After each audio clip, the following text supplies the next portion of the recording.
नमस्कार, मैं रवीश कुमार।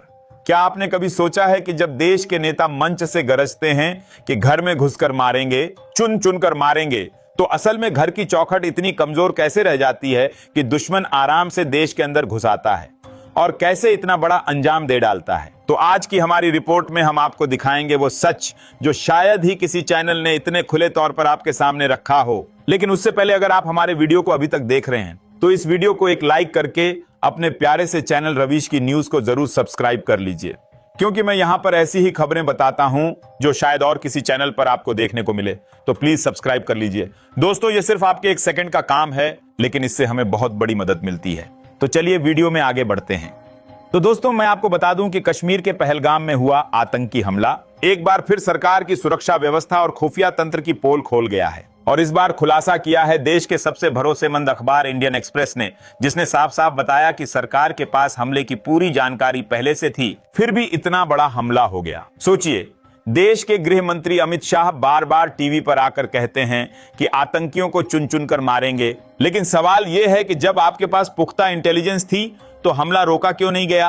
क्या सिर्फ भाषणों और नारों से देश की सुरक्षा होती है? चलिए आपको पूरी कहानी शुरू से बताते हैं। दरअसल इंडियन एक्सप्रेस की रिपोर्ट के मुताबिक हमले से करीब 10 से 15 दिन पहले ही जम्मू कश्मीर पुलिस के टॉप अधिकारी खुद डीजीपी श्रीनगर और आसपास के इलाकों में डेरा डाले हुए थे, क्योंकि सरकार के पास इंटेल रिपोर्ट थी कि आतंकी हमला हो सकता है और टारगेट होंगे टूरिस्ट।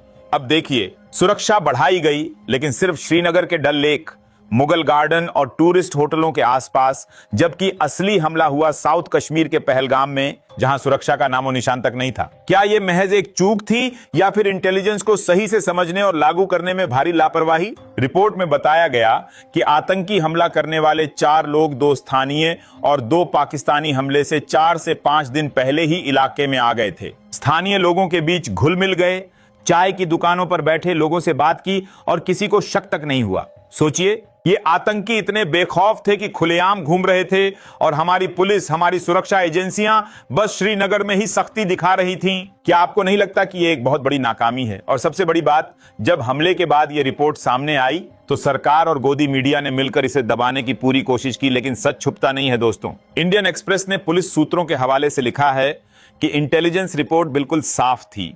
टूरिस्ट टारगेट हो सकते हैं, हमला हो सकता है, लेकिन सुरक्षा बलों ने सारा ध्यान सिर्फ श्रीनगर पर लगा दिया।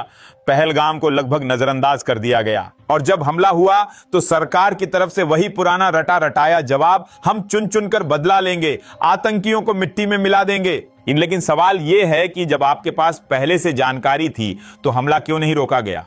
क्या सिर्फ पाकिस्तान को गाली देने से या युद्ध का माहौल बनाकर टीवी डिबेट्स में चिल्लाने से देश सुरक्षित हो जाएगा? दोस्तों, ये वही देश है जहां 26/11 घटना के बाद तत्कालीन गृह मंत्री ने नैतिक जिम्मेदारी लेते हुए इस्तीफा दे दिया था। लेकिन आज जब इतनी बड़ी चूक हो गई तो अमित शाह से कोई सवाल तक नहीं पूछ रहा। क्या यह दोहरा मापदंड नहीं है? और यह भी जान लीजिए, इस हमले के बाद सिर्फ इंडियन एक्सप्रेस ही नहीं, द हिंदू ने भी रिपोर्ट छापी कि सरकार ने विपक्ष को बताया था कि पहलगाम का इलाका जून में ही खुलता है, इसलिए वहां सुरक्षा कम थी। लेकिन यह भी झूठ निकला, क्योंकि वो रूट पूरे साल खुला रहता है। यानी सरकार ने विपक्ष को भी गुमराह किया और जनता को भी। सोचिए, अगर इतनी पुख्ता इंटेलिजेंस थी तो सुरक्षा बलों की तैनाती सिर्फ श्रीनगर तक क्यों सीमित रखी गई?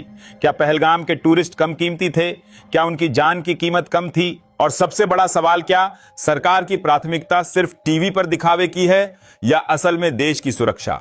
दोस्तों, ये सब बातें आपको सोचने पर मजबूर कर देंगी, क्योंकि जब देश के सबसे प्रतिष्ठित अखबार एक सुर में कह रहे हैं कि सुरक्षा में भारी चूक हुई, तो हमें भी आंखें खोलनी होंगी। क्या आपको नहीं लगता कि गृह मंत्री को अपनी जिम्मेदारी लेनी चाहिए? क्या सिर्फ सेना को चुन चुन कर बदला लेने की धमकी देना ही काफी है, या असल में सिस्टम को सुधारना भी जरूरी है? और देखिए, मीडिया का हाल सुबह से शाम तक युद्ध की चर्चा, रक्षा विशेषज्ञों की लंबी लंबी बातें, लेकिन असली सवाल कोई नहीं पूछता। क्या ये सब सिर्फ जनता का ध्यान भटकाने के लिए है?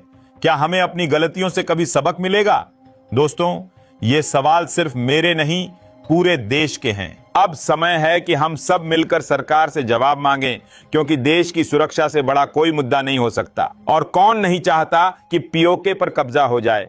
कौन नहीं चाहता कि पाकिस्तान पर बहुत बड़ा एक्शन लिया जाए? यहीं तक मैं खुद कहता हूं कि चीन का अक्साई चीन भी कब्जा कर लिया जाए, लेकिन करे तो सही, बस चिल्लाने से थोड़ी होगा। अब आप बताइए कि ऐसे नेताओं पर आप क्या सोचते हैं? क्या गृह मंत्री को इस्तीफा देना चाहिए? क्या सरकार को अपनी नाकामी स्वीकार करनी चाहिए? कमेंट बॉक्स में अपनी राय जरूर लिखिए और इस वीडियो को अपने दोस्तों के साथ शेयर करें ताकि सच्चाई हर किसी तक पहुंचे।